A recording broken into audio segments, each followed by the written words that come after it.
The Treasurer Jim Chalmers will deliver the employment white paper on Monday. Yes, it's a dry-sounding topic, but this does matter. It's going to seek, for example, to define just what is full employment in Australia.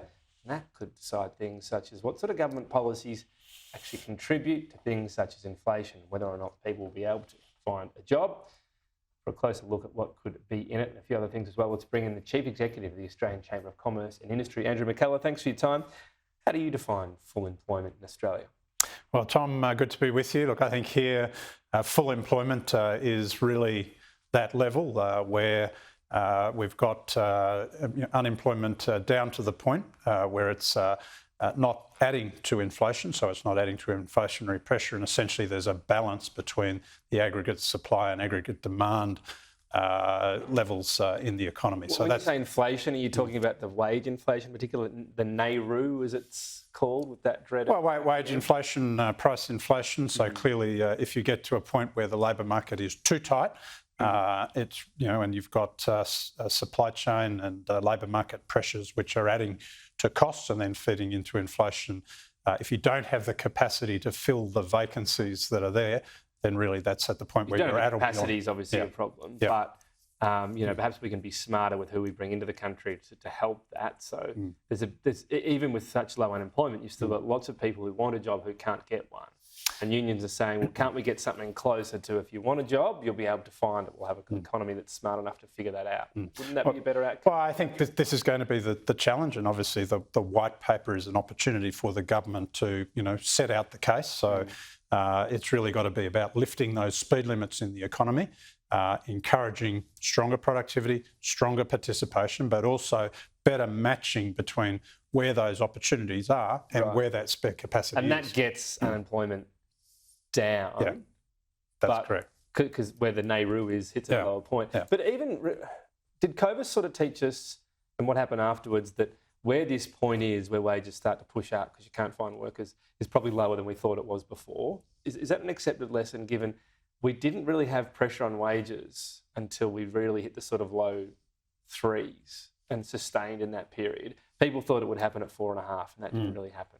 Well, it's an empirical question. I mean, it's not directly observable, so you have to really rely on the best estimates that the Reserve Bank and Treasury have. I think the argument there is that it's still probably above 4.25, somewhere around that. Now, that doesn't mean it can't be lowered. So you can lift that speed limit.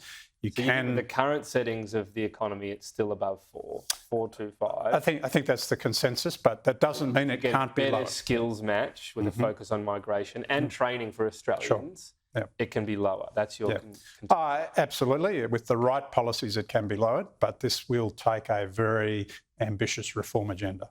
Do you get scared when you see things such as strong wage growth included in the outcomes? Well, we should. I mean, one of our objectives should be to have, as strong as possible, sustainable growth in real wages. If we can get productivity really moving, then that's the limiting factor. So the stronger we can make productivity, then the more we can afford to pay in terms of real wage increases. Do you think Australians are not as willing to work as hard anymore? Tim Gurner got a lot of headlines. Is there an element of that they expect in certain sectors that were really, in demand, that they think they can do a bit less for the same or even more money? I don't think so. I don't think that was, the correct analysis. I think people are perfectly willing, to continue to work hard. We've got to work smarter.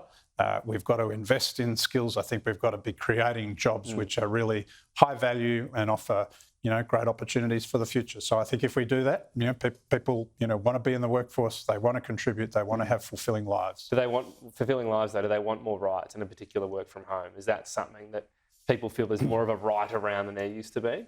Well, we've got to strike the right balance. So, of course, we can always look at how we work. That's going to change over time. Do you think businesses have sort of gone, some more work from home is okay and it can be win-win? Many have done that, but by the same token, I don't think we should give up on the fact that there are big productivity benefits, dynamic benefits from working in an office environment.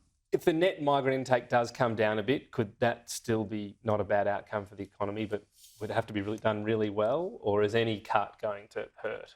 Oh, I think a better designed migration program, so it's particularly temporary skilled migration. There's been too much churn. It hasn't been efficient. So you can have I think some adjustments to the level, but you can have a better design program, and that's what business wants to see achieved. Just finally on energy, what did you make of Chris Bowen and nuclear energy?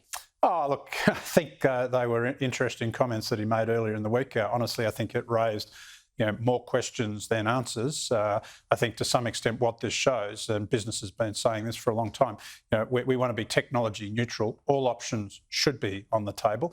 If we can get to an outcome which is more cost effective. So you don't like the ruling out? We shouldn't be. I don't think we should be ruling it out. I mean, if it's the best solution, then it should be there to be used. Sure, we'll talk again once we've all seen the white paper. Andrew McKellar, thanks for your time. Thank you, Tom.